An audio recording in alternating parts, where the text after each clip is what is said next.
Are you sitting comfortably? Then we'll begin.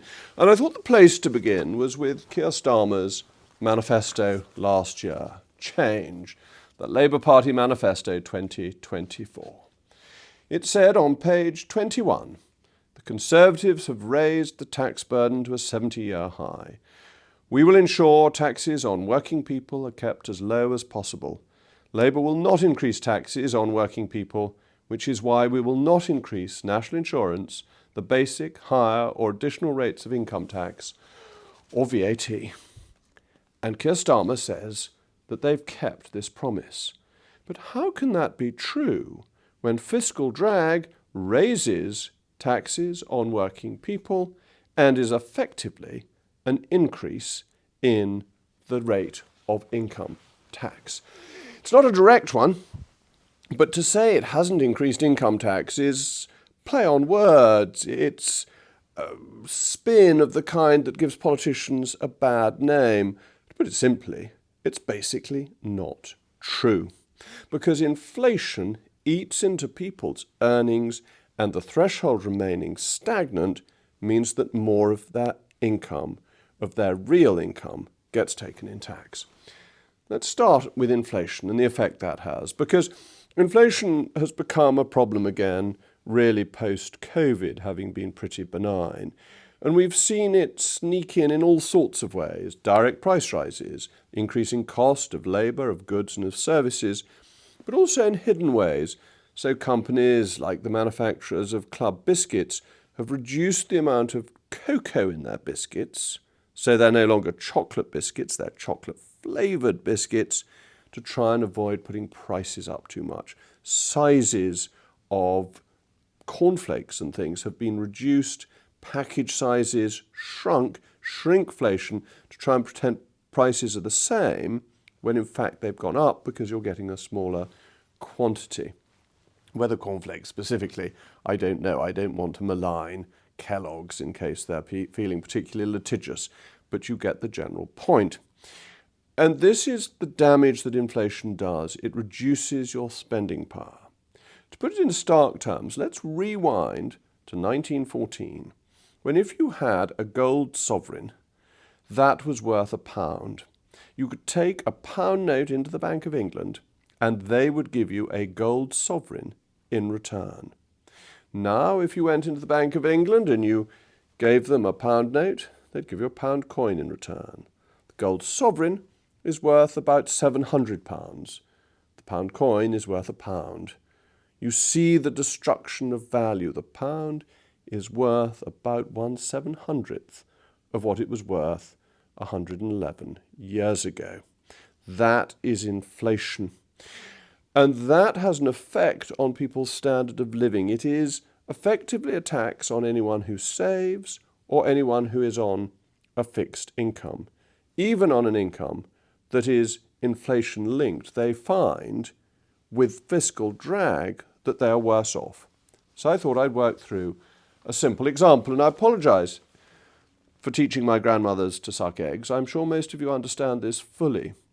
But it is very important, and I think it's been used, and I'm ashamed to say by Conservatives as well as Labour, because it's seen to be painless. But actually, over the long term, it is very painful.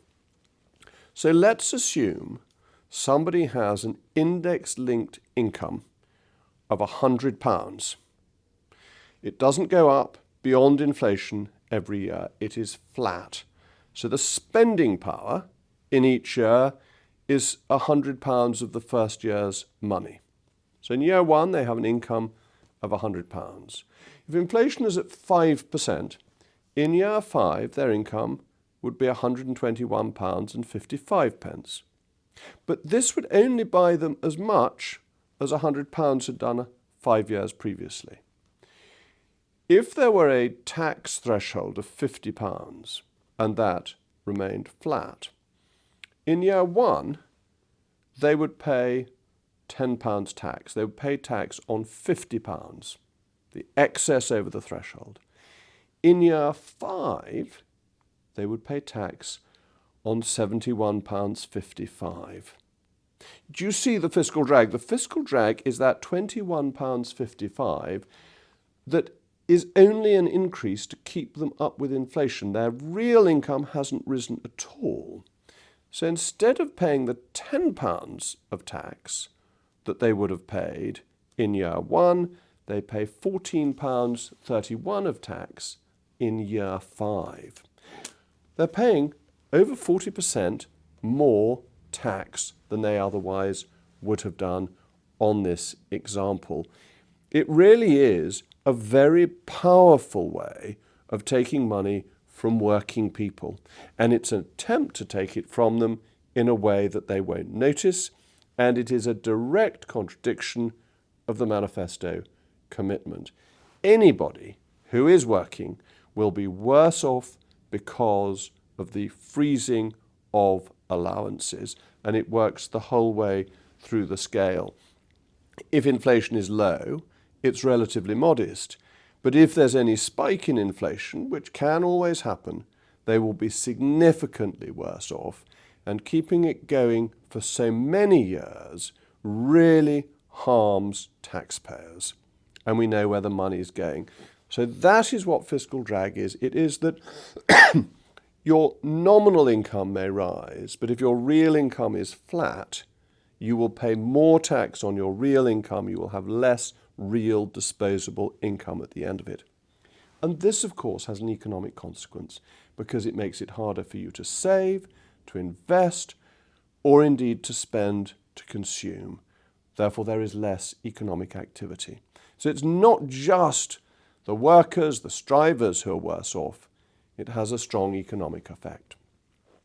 But there are some other bits of the budget that I think have been slightly overlooked that are important, because one of the other things that the manifesto criticised were the changes in corporation tax that the last Conservative government kept on having. But there's one tucked away in here, if you look at page 74 of the OBR's book, that is writing down allowances. It's relatively obscure. It's about how businesses write off money that they have spent on acquiring assets that they can't write down all at once. And this applies particularly to leased assets, second-hand assets, and cars. The government is going to extract an extra £1.4 billion from businesses by a very slight change to writing down of assets. It's going to go from 18% down to 14%, with a 40% first year write down for leased assets, but not second-hand assets and cars. The reason I'm raising this is because this has a particular effect on new businesses and start-up businesses. If you're a new business, you can't necessarily afford brand new equipment. You want to buy things that are second-hand. So you spend money on acquiring things that have already been used, and now you're not allowed to write them off quickly. You have to write them off at a slower rate. Likewise, many people with a new business may need a vehicle for their business. That again you can't write off as quickly as you used to be able to. Whenever the government is taking more money from taxpayers, the change is going to be unfavourable to the taxpayers' activity. So it's a further attack on business that has not been highlighted in the budget announcements because it's technical, it's obscure. It goes along with the revisions to rates.